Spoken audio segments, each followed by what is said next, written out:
자, 제5절 변호인입니다. 자, 변호인은 피의자나 피고인의 보조자를 말하죠. 그리고 이 변호인에는 사선과 국선이 있습니다. 자, 나머지 존재 이유 이런 것을 읽어보시고, 자, 그러면 사선 변호인 선임을 갑니다. 일단 조문이 출제가 잘 돼요. 자, 30조 1항을 보시게 되면, 자, 피고인 밑줄, 피의자 밑줄. 자, 피고인, 피의자는 당연히 변호인 선임권이 있겠죠. 자, 2항 체크하시고, 자, 이 피고인, 피의자 외에, 자, 색깔 동그라미 칠할게요. 법 동그라미, 배 동그라미, 직 동그라미, 형 동그라미. 자, 법배 직형은 독립 밑줄 그시고 독립해서 변호인 선임권이 있습니다. 자, 선임권이 있다 그랬어요. 선임권. 선임권이 있는 것이지. 자, CF 하시고 해임권이 있는 것이 아닙니다. 됐어요? 자, 볼게요. 자, 밑에 동그라미 3번 나오죠? 체크 한번 해보세요. 자, 방금 동그라미 쳤던 여기 법, 배, 직형은 독립대리권이 있다 그랬습니다. 이 독립대리권이란 말은 본인의 명시적, 묵시적 의사에 반해서도 할 수 있다는 거야. 그쵸?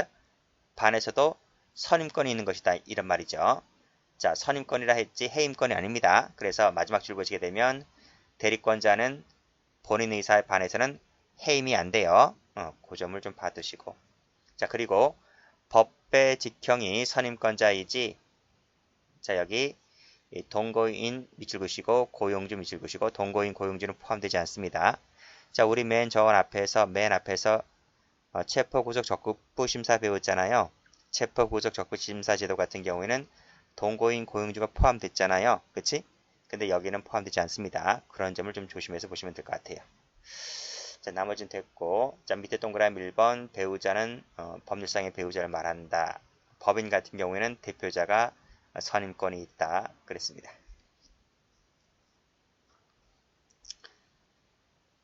자, 다음 판례 나오죠? 자, 판례 별표 쳐보시고. 자, 변호인 선임할 수 있는 자는 피고인, 피의자, 30조 2항이 규정된 자가 누구죠? 법배 직형이죠. 그래서 요 사람에 한정되는 거야. 피고인, 피의자, 법배 직형에 한정된다. 자, 피고인, 피의자로부터 선임권을 위임받은 자는 변호인 선임권이 없죠. 없어요. 자, 그래서 대리 위임 밑줄 그시고 X. 위임받은 자는 선임권이 없다. 그쵸? 대리해서 선임권이 없다는 거예요. 자, 그리고 밑에 법인인 경우에는 방금 말씀드렸잖아. 대표자가 선임권이 있다 했습니다. 역시 법인의 경우에도 대표자가 선임할 수가 있는데 위에서 위임받은 자는 할 수 없다 했잖아요. 이 논리는 법인에도 똑같은 거예요. 자, 그래서 밑에 대표자가 제3자에게 변호인 선임을 위임하였다면 위임 안 된다니까요. 그렇죠? 위임 안 된다고요. 위임해서 제3자로 하여금 선임을 하도록 할 수는 없는 것이다. 그 뜻이죠.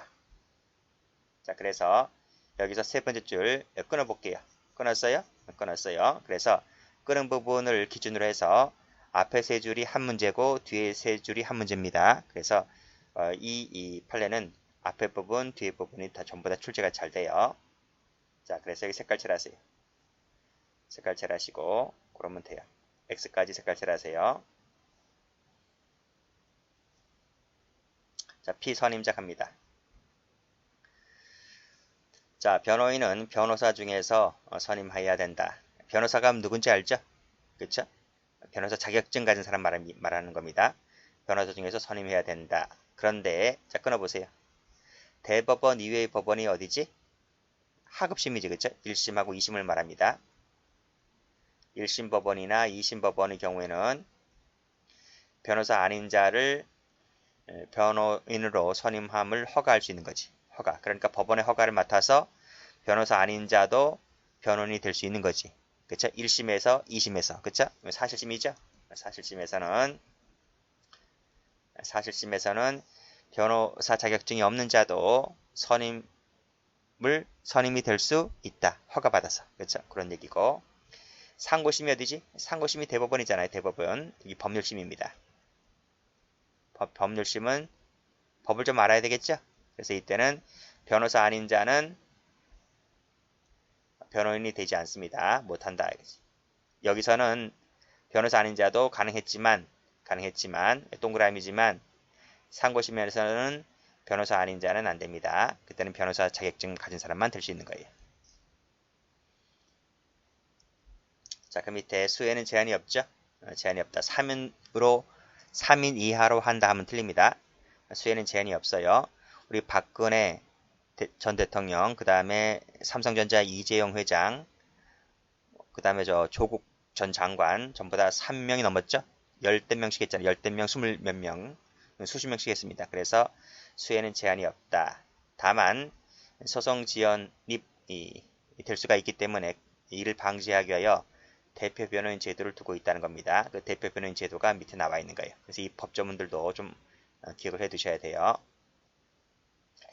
자, 먼저 여기 1항과 2항을 묶어볼게요. 자, 여기 보시게 되면 수인의 변호인이 있을 때에는, 그쵸? 재판장은 피고인, 피의자, 변호인 신청에 의해서 신청에다가 동그라미 쳐보게 검은색으로 신청에 따라서 대표 변호인을 지정할 수가 있다. 그리고 철회도 할 수 있고 변경도 할 수가 있습니다. 자, 밑에 신청이 없다면 직권 동그라미. 직권으로도 똑같이 지정, 철회, 변경할 수가 있는 거예요. 따라서 이 대표 변호인은 뭐다? 신청을 받고서 하거나 직권으로 할 수 있다. 이 뜻입니다. 신청, 직권 모두 다 된다. 받으시고. 자, 그리고 빨간색으로 3인 동그라미. 대표 변호인은 3인을 초과할 수가 없다는 점을 기억하시고. 그래서 말씀드렸지? 변호인 수, 동그라미 1번 체크해보세요. 수에는 제한이 없지만 다만 대표 변호인은 3인으로 제한된다는 겁니다. 그쵸? 그것을 좀 기억을 해두세요. 자, 대표 변호인에 대한 통지나 서류 송달 있죠? 이 송달은 이 대표 변호인이 받으면, 그쵸? 법원으로부터 받을 것 아니겠습니까? 그러면 대표에서 받는 것이기 때문에 이것은 이 대표 변호인에만 그 효력이 있는 것이 아니라 전원에 대해서 효력이 발생하게 됩니다.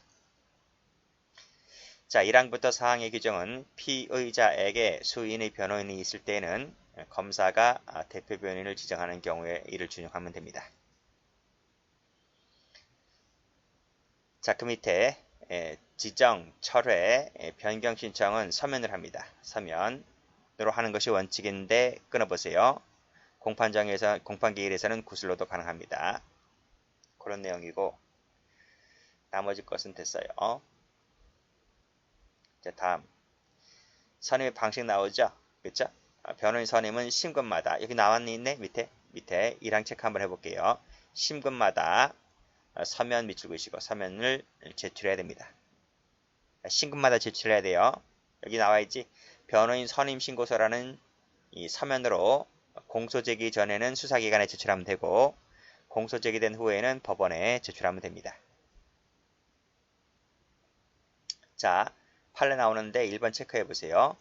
이 변호인 선임 신고서는 서면 제출인데 그 서면은 빨간색으로 원본을 말합니다. 자, 4번은 포함되지 않습니다. X 하시고. 자, 원본에다 색깔 칠하세요. 자, 됐고. 이건 뭔가요? 꺽쇠 2번은? 꺽쇠는 4번이었다는 얘기지? 원본이 아닌 4번이었다는 겁니다. 그리고 또 원본을 첨부해서 나중에 다시 접수했는데 이것은 청구 기간 이후에 제출된 거야.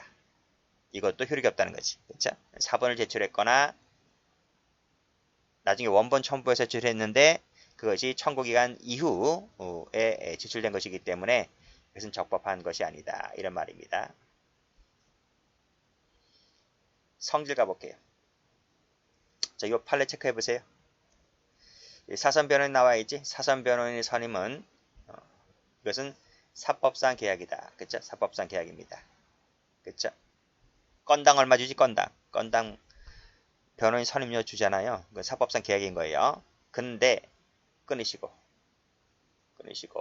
국선은 법원이 직권으로 선임하는 거잖아요. 그렇죠? 물론 청구도 있긴 하지만 법원의 재판행위에서 선정되는 것이기 때문에 법원의 재판행위라는 거지. 그 점에서 사선과 국선의 성질이 좀 달라요. 그거 좀 알아두시고 사선은 계약이지만 사법상 계약이지만 법원은 법원의 재판행위다. 그 점에서 성질을 달리한다. 이런 얘기입니다. 효과 보죠. 자, 변호인은 이 선임에 의해서 선임 밑줄 그어보세요. 변호인으로서의 권리 의무가 발생하게 되는 거예요. 그렇죠? 선임이 없다면 변호인으로서의 권리 의무는 없는 거지. 자, 선임이 될 때 이 선임은 뭘 한다고요? 여기 나와 있잖아. 심급마다 변호인 선임 신고서라는 서면을 제출해야 돼. 이 서면을 제출하지 않으면 선임되었다고 볼 수 없는 거지. 그쵸? 그래서 이 선임에 따라서 변호인 권리 의무가 발생하게 되는데 선임서를 제출하지 아니하면 변호인 선정이 안 됩니다. 그때는 무효가 됩니다. 하자 치유도 안 돼. 미제출했다라고 했을 때 치유도 부정하고 있는 것이 판례죠. 이 판례표를 펼쳐보세요. 자, 파란색을 드시면 여기 제출하지 않았다 그랬지? 변호인 선임서라는 서면을 제출하지 않았다 세모체. 제출해야 되는데 안 했습니다. 안 했습니다. 나중에 여기 나오지 상고 이유서 제출기간 전에 제출해야 되는데 후에 나중에 서면을 제출했다 하더라도 치유가 안 된다니까. 치유가 안 돼. 여기 2번 체크하세요. 치유가 안 돼요. 여전히 부적법이다. 무효다. 이런 말입니다. 됐어요? 작년도 승진 문제입니다. 그 다음부터 똑같지 뭐. 그쵸? 여기 보시게 되면 여기 제출하지 않았다 나오죠? 세무쳐 봐요. 그 밑에도 경과된 이후에, 그쵸? 경과 후라 그랬지? 경과된 후에 제출했다 그랬지? 여기도 지난 후에 제출했다 그랬어요. 하자 치유 부정된다 그랬어요. 그런 얘기고, 요거 미제출은 하자 치유도 부정이다. 이것 알아두시고, 그래서 여기 경과 후에 제출한 것도 효력이 없다. 왜? 무효니까. 자, 그런 내용입니다. 자, 신급 내리 나와 있지? 선임의 효력은 그 신급에 한해서 효력이 미치기 때문에 신급마다 선임계를 제출해야 돼. 신급마다. 그렇죠? 이때 신급이라고 하는 것은 판결 선고 시까지를 말하는 것이 아니라 2심의 효력이 발생한 시점까지를 말합니다. 그 취지를 제가 밑에 설명해 놨어요. 그 이유가 바로 뭐다? 공백 기간을 방지하기 위해서 그렇다. 이 뜻이죠.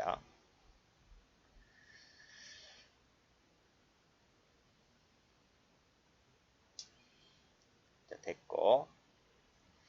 자, 밑에 판례 보시면 여기 1심에서만 선임 신고서를 제출했다고 했죠. 근데 원심과 재항고심에서는 제출하지 않았다는 얘기죠. 그쵸? 1심에서는 제출했다니까. 그리고 2심에서나 재항고심에서는 제출하지 않았다는 얘기지. 그쵸? 그랬을 때 자, 재항고인이 1심 변호인이 그 명의로 재항고장을 제출한 사안에서 법정 기간 내에 제출 없이 변호인 명의로 제출된 재항고장은 효력이 있다 없다? 효력이 없다. 그러니까 신급마다 제출해야 했잖아. 신급마다 제출하면 1심에서 제출했다면 원심에서도 제출해야 되고 재항고심에 제출해야지 선임의 효력이 발생하게 되는 거예요. 그렇지? 근데 이 1심에서는 제출했고 2심에서는 제출하지 않았기 때문에 2심에 제출하지 아니한 부분에 대해서는 뭐다? 효력이 없다. 이게. 자, 예외가 있습니다. 심급마다 제출하는 것의 예외 체크 한번 해보세요. 자, 그 첫 번째가 공소 제기 전에 변호인 선임되었을 때를 말합니다. 그때는 공소 제기되기 전에 선임되었다 할지라도 그 효력은 어디까지 있다? 1심까지입니다. 1심까지 효력이 있다. 요 얘기고. 자, 두 번째는 여기 파기환송 나오죠? 그렇죠? 여기 원심법원에서 변호인 선임은 원심법원에서 환송, 관할법원의 이송 규정에 따른 환송이나 이송이 있은 후에도 후자 동그라미 쳐봐요. 효력이 있다. 판례도 나와 있지. 환송 전 원심에서 선임된 변호인의 변호권은 항소심에서도 또다시 생긴다. 이 얘기잖아. 여기 1심, 2심, 3심, 그치? 여기 2심에서 유리한 재판이 안 나왔습니다. 그렇죠? 그러니까 변호인이 이제 상고했단 말이야. 상고했는데 뭐 상고심에 가서는 그 뭐죠? 또다시 변호인을 선임계를 제출해야 되잖아요. 근데 이 3심에서 뭐다? 여기 파기환송 났어. 파기환송. 다시 깨졌다는 거지. 다시 돌려보냈다는 거지. 돌려보냈다고 했을 때 2심에서 변호인 활동을 했던 사람이 있을 것 아니겠습니까? 그렇죠? 그 변호인 활동의 권한이 여기서 다시 뭐다? 생겨날 수 있단 말이에요. 그 얘기를 말하고 있는 겁니다. 그래서 원심법원에서 즉 2심에서의 변호인 선임은 환송이 된 사건이 대법원까지 올라갔는데 다시 환송받았지? 하급심으로 환송받았습니다. 환송받았을 때에 애는 원심법원에서의 변호인 선임이 여전히 효력이 있다 이 뜻이에요. 자, 됐고 다음 사건과의 관계. 자, 효력범위 나와 있죠. 변호인 사건을 한 사건당 변호인 수임료를 받기 때문에 사건당 단위로 선임하는 것이기 때문에 선임의 효력은 공소사실 동일성이 인정되는 사건 전부에 미칩니다. 따라서 공소장이 변경되었다 하더라도 변경된 경우에는 변경된 사실에 대해서도 선임 효력이 미칩니다. 자, 일부가 가분일 때는 그렇죠? 그 일부에 대한 선임도 인정됩니다. 자, 그래서 구속협부심 청구에 대해서만 별도로 특정된 변호인을 선임할 수도 있는 거예요. 자, 요 조문 볼까? 좀 볼게요. 하나의 사건에 관하여 한 변호인 선임은 병합된 다른 사건에 대해서까지 효력이 있다. 이게 무슨 뜻인가? 이게 무슨 뜻이야? 자, 여기 보세요. 4번에다 체크 한번 해보세요. 사기죄로 공소 제기된 변호인을 선임했습니다. 얼마에? 500만 원에. A라는 피고인이 사기죄로 기소됐는데 이 사기죄 사건에서 이 변호인을 선임을 했어요. 500만 원 주고 선임했습니다. 근데 조사받다 보니까 횡령까지 드러나는 거야 이게. 근데 첫 번째 변호인 선임했을 때는 횡령죄라는 얘기는 안 했어. 근데 사기죄로만 맡아주세요 라고 해서 선임했단 말이에요. 근데 사건 진행하다 보니까 횡령이 추가 드러난 거야. 그럼 이거 어떡할 거냐고 이거. 이거에 대해서도 이 피고인과 변호인 사이에 별도로 또다시 원래는 계산해줘야 되죠. 추가로 뭐 500을 더 준다든지 이렇게 해야 되는데 그런 얘기가 없어. 그런 얘기가 없다면 여기 나와있지. 피고인과 변호인 사이에 그러한 별도의 특약이 없다면 건당 얼마 더 나오면 건당 얼마 더 줘야 된다는 그런 특약이 없다면 이 사기죄로 공소제기 사기죄를 맡은 이 변호인은 횡령죄까지 선임 효력이 미친다 이런 말이에요. 만약에 변호인이 추가로 돈을 더 달라고 하면 더 줘야 돼요. 안 하면 안 맞는다고 하겠지, 그렇지? 그러니까 그런 부분인데 그 부분은 뭐 이제 피의자 피고인의 재산 능력이라든지 뭐 여러 가지 사정을 참작해서 변호인과 협의로 따지겠죠. 그걸 법조문에서 규정해 놓고 있는 겁니다. 자, 보시면 하나의 사건, 즉 사기죄라고 하는 사건에 대해서 한 변호인 선임의 효력은 이와 병합된 다른 횡령 사건에 대해서까지 저절로 미친다. 별도의 특약이 없는 한 그런 말이. 그치? 그러나 여기 보시면 다른 의사표시를 했을 때 이게 무슨 말이지? 별도로 돈을 더 달라 이런 말입니다. 그렇게 한 의사표시를 하게 되면 그때는 돈을 더 주거나 아니면 뭐 다른 변호인을 구하거나 해야 된다 이런 얘기죠. 그렇게 본문과 단서가 명시하고 있는 겁니다. 여기까지 합니다.